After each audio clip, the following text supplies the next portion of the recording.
अभी जब मैं पूजा से बात कर रहा था, मैंने उल्लेख भी किया, पूजा का वो भावुक वीडियो देख सोशल मीडिया के माध्यम से कहा भी था कि आपको माफी मांगने की जरूरत नहीं है, आप देश के लिए विजेता है, बस अपनी ईमानदारी और परिश्रम में कभी कमी नहीं छोड़नी है।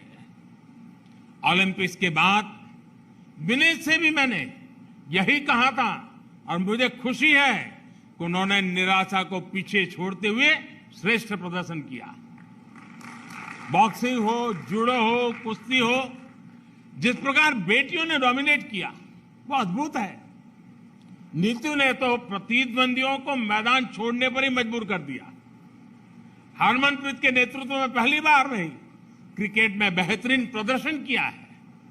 सभी खिलाड़ियों का प्रदर्शन बेहतरीन रहा है, लेकिन रेणुका की स्विंग का तोड़ किसी के पास अभी भी नहीं है। दिग्गजों के बीच टॉप विकेट टेकर रहना कोई कम उपलब्धि नहीं है। इनके चेहरे पर भले ही शिमला की शांति रहती हो, पहाड़ों की मासूम मुस्कान रहती हो, लेकिन उनका एग्रेशन बड़े बड़े बैटर्स के हौसले पस्त कर देता है। ये प्रदर्शन निश्चित रूप से दूर सुदूर के क्षेत्रों में भी बेटियों को प्रेरित करेगा, प्रोत्साहित करेगा। साथियों, आप सभी देश को सिर्फ एक मेडल नहीं, सिर्फ सेलिब्रेट करने का, गर्व करने का अवसर ही देते, ऐसा नहीं है, बल्कि एक भारत श्रेष्ठ भारत की भावना को आप और सशक्त करते हैं।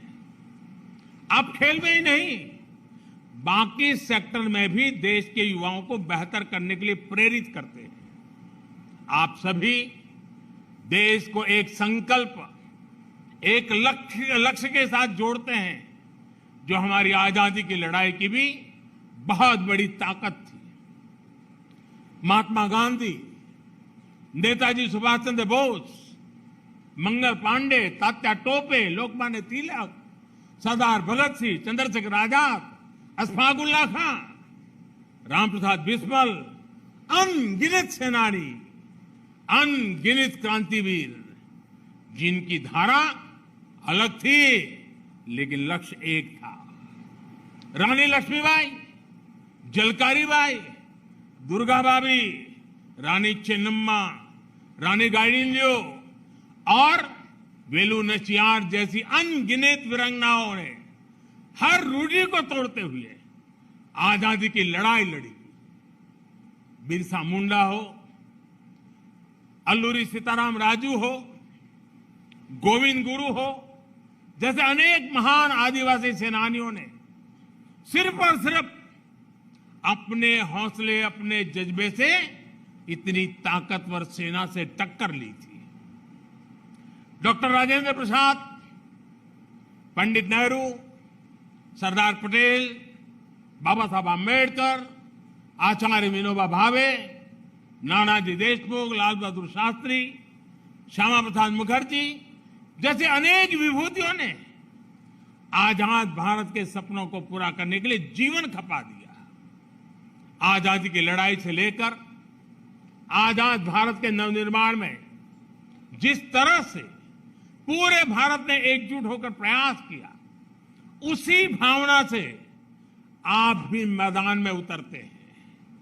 आप सभी का राज्य, जिला, गांव, भाषा भले कोई भी हो, लेकिन आप भारत के मान, अभिमान के लिए, देश की प्रतिष्ठा के लिए अपना सर्वश्रेष्ठ प्रदर्शन करते हैं। आपकी भी प्रेरणा शक्ति तिरंगा है, और तिरंगे की ताकत क्या होती है, ये हमने कुछ समय पहले यूक्रेन में देखा है। तिरंगा युद्ध क्षेत्र से बाहर निकलने में भारतीयों का ही नहीं, बल्कि दूसरे देशों को, लोगों के लिए भी सुरक्षा कवच बन गया था। साथियों, बीते समय में हमने दूसरे टूर्नामेंट्स में भी बेहतरीन प्रदर्शन किया है। वर्ल्ड एथलेटिक्स चैंपियनशिप में हमारा अब तक का सबसे सफलतम प्रदर्शन रहा। वर्ल्ड अंडर 20 एथलेटिक्स चैंपियनशिप में भी बहुत प्रशंसनीय प्रदर्शन रहा है। इसी प्रकार वर्ल्ड कैडेट रेसलिंग चैंपियनशिप और पैरा बैडमिंटन इंटरनेशनल टूर्नामेंट्स, इसमें भी कई नए रिकॉर्ड बनाए गए हैं। ये भारतीय खेल के लिए निश्चित रूप से उत्साह और उमंग का समय है। यहां अनेक कोच भी हैं, कोचिंग स्टाफ के मेंबर्स भी हैं और देश के खेल प्रशासन से जुड़े साथी भी हैं। इन सफलताओं में आपकी भूमिका भी बेहतरीन रही है। आपकी भूमिका बहुत महत्वपूर्ण होती है। लेकिन ये भी तो मेरे हिसाब से शुरुआत है। हम संतोष मान करके चुप बैठने वाले नहीं हैं। भारत के खेलों का स्वर्णिम काल दस्तक दे रहा है। दोस्तों, मुझे खुशी है खेलो इंडिया के मंच से निकले अनेक खिलाड़ियों ने इस बार बेहतरीन प्रदर्शन किया है। टॉप्स का भी पॉजिटिव प्रभाव देखने को मिल रहा है। नए टैलेंट की खोज और उनको पोडियम तक पहुंचाने के हमारे प्रयासों को हमें और तेज करना है।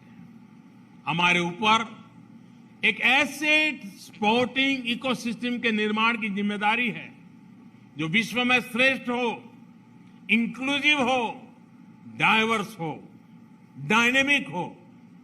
कोई भी टैलेंट छूटना नहीं चाहिए, क्योंकि वो देश की संपदा है, देश की अमानत है। मैं सभी एथलीट से आग्रहपूर्वक कहूंगा कि आपके सामने अब एशियन गेम्स हैं, ओलंपिक्स हैं। आप जमकर तैयारी कीजिए। आजादी के 75 वर्ष पर मेरा आपसे एक और आग्रह है। पिछली बार मैंने आपसे देश के 75 स्कूलों, शिक्षण संस्थानों में जाकर बच्चों को प्रोत्साहित करने का आग्रह किया था। मीट द चैंपियन अभियान के तहत अनेक साथियों ने व्यस्तताओं के बीच ये काम भी किया है। इस अभियान को जारी रखें। जो साथी अभी नहीं जा पाए हैं, उनसे भी मेरा आग्रह है कि आप जरूर जाएं। आपको देश का युवा अब रोल मॉडल के रूप में देखता है और इसलिए आपकी बातों को वो ध्यान से सुनता है। आपकी सलाह को अपने जीवन में उतारने के लिए वो उतावला है और इसलिए आपके पास ये जो सामर्थ्य पैदा हुआ है, जो स्वीकृति बनी है, जो सम्मान बढ़ा है, वो देश की युवा पीढ़ी के लिए भी काम आना चाहिए। मैं फिर एक बार आप सबकी इस विजय यात्रा को अनेक अनेक शुभकामनाएं देता हूं, बहुत बहुत बधाई देता हूं। धन्यवाद।